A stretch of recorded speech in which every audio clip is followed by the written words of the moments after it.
I had this moment yesterday that, well, it actually rattled me. Oh. Yeah, it wasn't anything dramatic, just Yeah. sitting in the traffic total gridlock, red lights for miles, and I realized I just went away. Went away. I don't mean I fell asleep or anything. I was staring at the bumper in front of me, but I realized that for maybe the last 20 minutes, I hadn't really been there.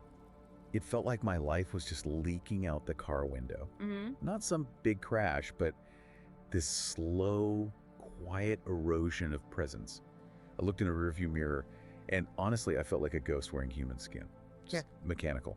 That image of the ghost is haunting, but it's also incredibly precise. It felt so real. We tend to think that losing our way has to be some kind of catastrophic event, a divorce, a job loss, something huge. But the erosion of the spirit, it's almost always silent. It just builds up. Yeah. And if you look closely at that mechanical state, you're talking about that feeling of just keeping the machine running.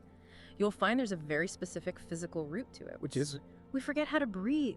See, it sounds so simple when you say it like that. I mean, obviously I'm breathing.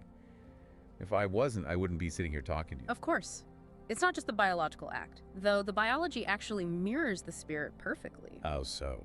When we live in that ghost state, our lungs are just mechanical bellows. We're taking in just enough air to keep the heart beating, keep the brain firing. It's just enough to get by. Exactly, but not enough to truly live. We breathe without reverence. In the Buddhist tradition, the breath is called anapana. It isn't just air, it's the gateway to mindfulness. It's the silent teacher that never ever leaves your side. But we ignore it. We treat this teacher like a stranger we're trying to avoid on the subway. A stranger.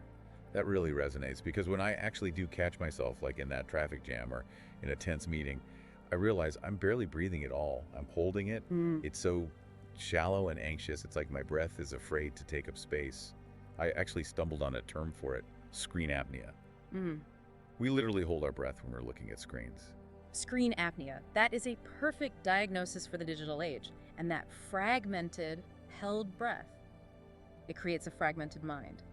You simply cannot separate them. So if the breath is anxious, the mind is anxious. The breath is shallow, the mind is shallow. The Buddha, when he sat beneath the Bodhi tree, he didn't find awakening through some complex theory. He just returned to the breath again and again until the mind settled. So that's our mission in this deep dive, to move from that fragmentation back to wholeness. And the vehicle is the breath.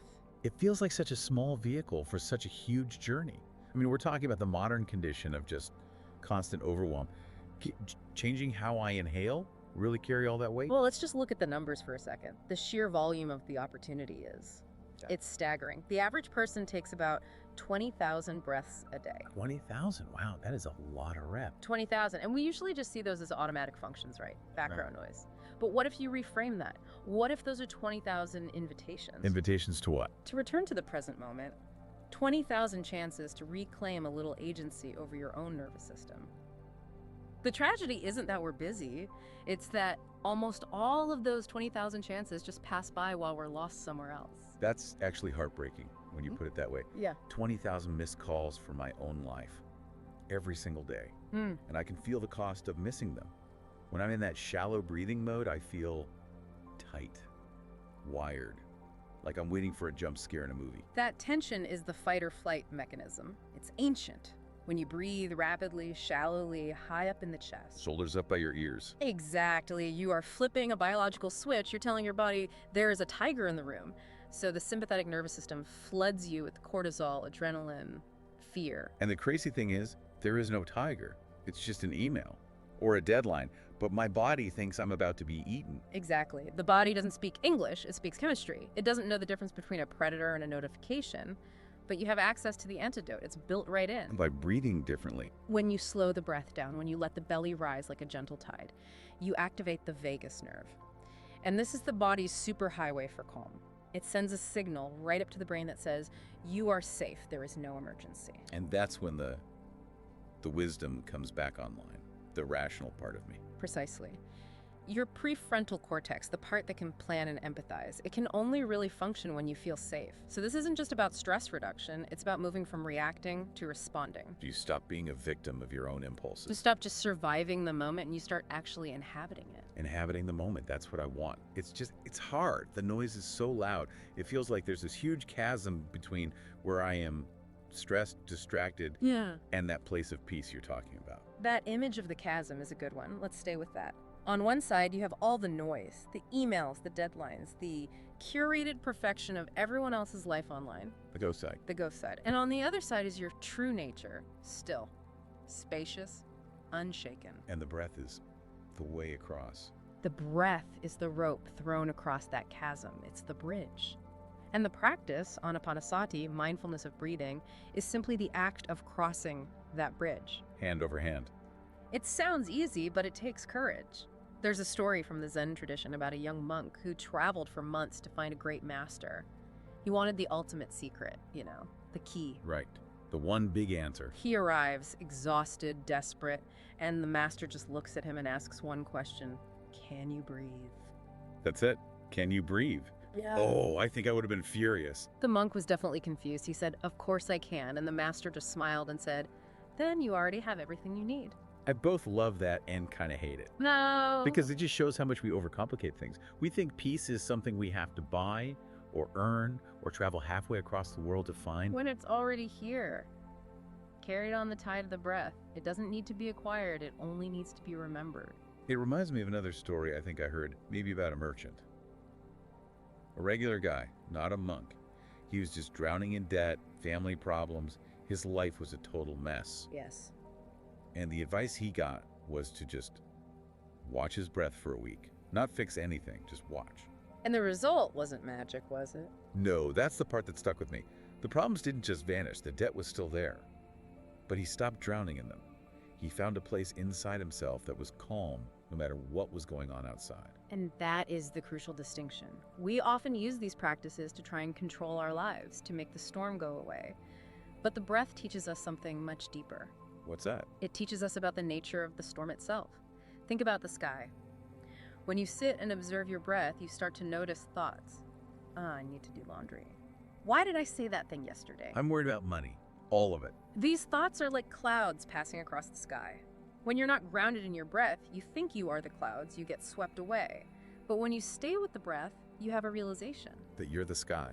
You are the sky. And the sky isn't hurt by the storm. It isn't bothered by the clouds. It just holds them. You are vast and open and untouched. That is the bridge. It takes you from the claustrophobia of the cloud to the openness of the sky. It feels a little lonely though, doesn't it, being the sky? I want peace, but I also want connection.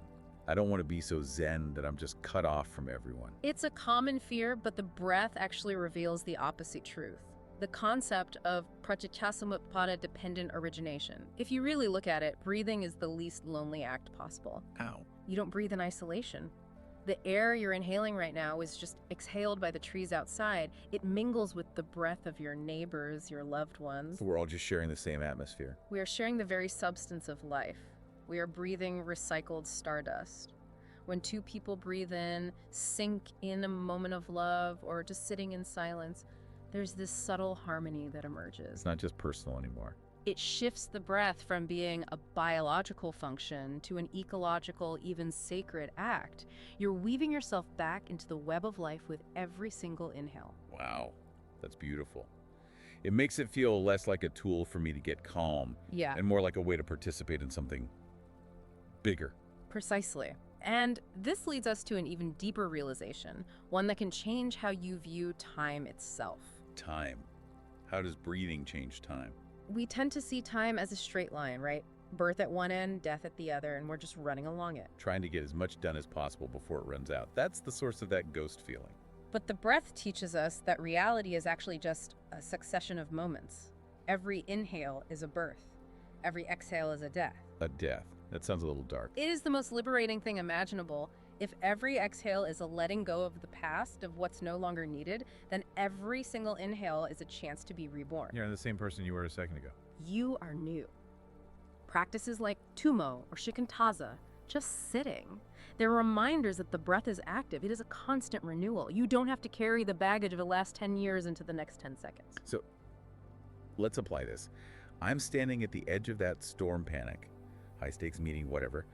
My instinct is to fight it, to brace myself. And bracing breaks you. A tree that doesn't bend in the wind will snap. Right, so what do I do instead? You take one slow breath. You don't try to make the storm go away. You don't try to force happiness. You just take one single breath.